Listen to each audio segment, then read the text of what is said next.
Erra, qué gusto escucharte, buen día.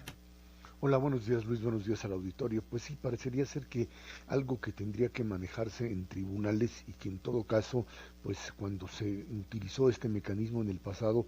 no se asusaba desde la presidencia de la República para pues continuar con esta medida como si fuese pues un escarnio público, pues ahora parecería ser que se trata precisamente de eso, de convertir algo que es el combate a la corrupción, o por lo menos los grandes escándalos de corrupción, en un arma electoral. Y creo que esto es importante hacerlo notar. No porque ni Peña Nieto, ni Videgaray, ni cualquiera de ellos pues pueda o se presuma que sean culpables de entrada, se presume por supuesto siempre inocencia, pero que haya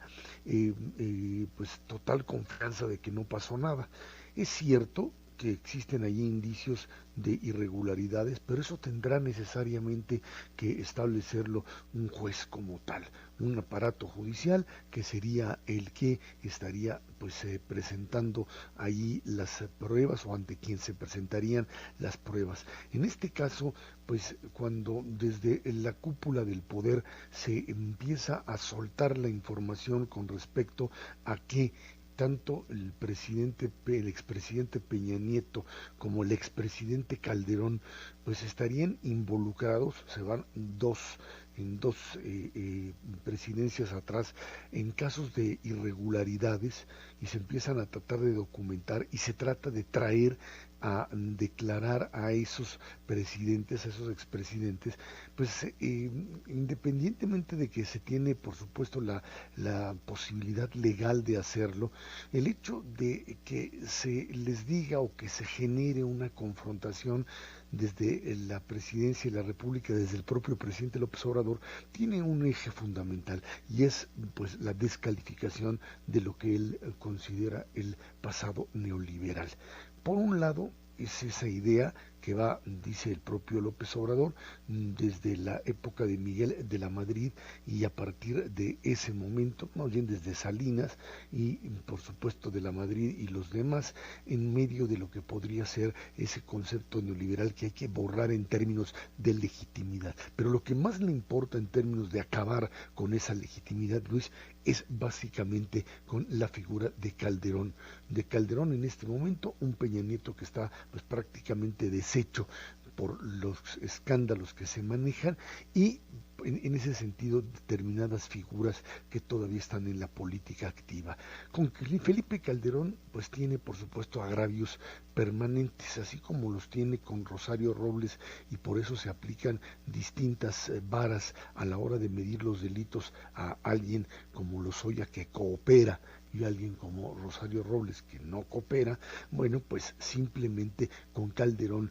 tiene un problema no solamente de la legitimidad o no legitimidad de la elección del 2006, a la cual por supuesto desecha por considerarla fraudulenta, fue siempre el mito fundador, digamos, de lo que sería la bandera de lucha de López Obrador y Morena durante todo este tiempo y del PRD en buena parte también. Ahora pues se hace pedazos por supuesto también, o trata de hacer pedazos la legitimidad de la elección de 2012 y uno diría, bueno, pues finalmente se trata de pegarle a un PRI que está prácticamente deshecho, pero esto tiene también, Luis, una extensión mayor y es pues deslegitimar la propia ley electoral, el propio Instituto Nacional Electoral y de esa manera caminar hacia el 2021 con la idea de que si finalmente existe una posibilidad de derrota, pues también existe la posibilidad de descalificarla a partir de la existencia de un instituto, el cual,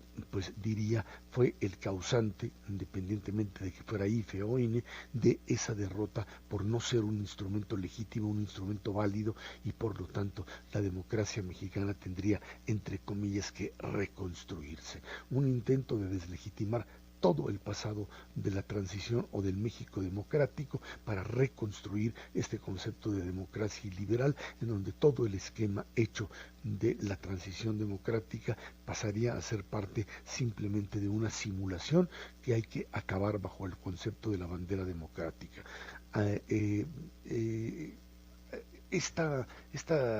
jugada política por supuesto que en algún momento la tenía planeada la propia Cuarta Transformación para utilizarla en algún momento crítico, pues ahora sí que se le vino encima con el tema de la pandemia, Luis. Una pandemia que termina por hacer pedazos la estructura económica del país, también por supuesto un problema sanitario sumamente grave y que entonces le sirve, Lozoya termina convirtiéndose en ese vocero, decíamos, que va soltando poco a poco información, no importa si llega ya a tribunales, no importa si finalmente los tribunales pues no tienen suficiente prueba para procesar a los expresidentes o algunas de las personas que están ahí, se va construyendo la narrativa que va a ser pues presentada ante la otra narrativa, frente al tema sanitario y por supuesto de muertes provocadas por problemas ya de negligencia, pues y por supuesto el tema de la crisis económica, tenemos el otro, el de la negación del pasado, en donde tanto Peña Nieto, el PRI y por supuesto el PAN y por supuesto Felipe Calderón, su nuevo partido y ahora también el INE carecerían de cualquier tipo de legitimidad y en función de eso pues habría que reconstruir una democracia, ahora una democracia basada en Morena, Luis. Mil gracias, Ezra Chabot. Como siempre, te mando un gran abrazo y ahí te estamos siguiendo en @el Z Chabot. Gracias, Ezra. Buenos días.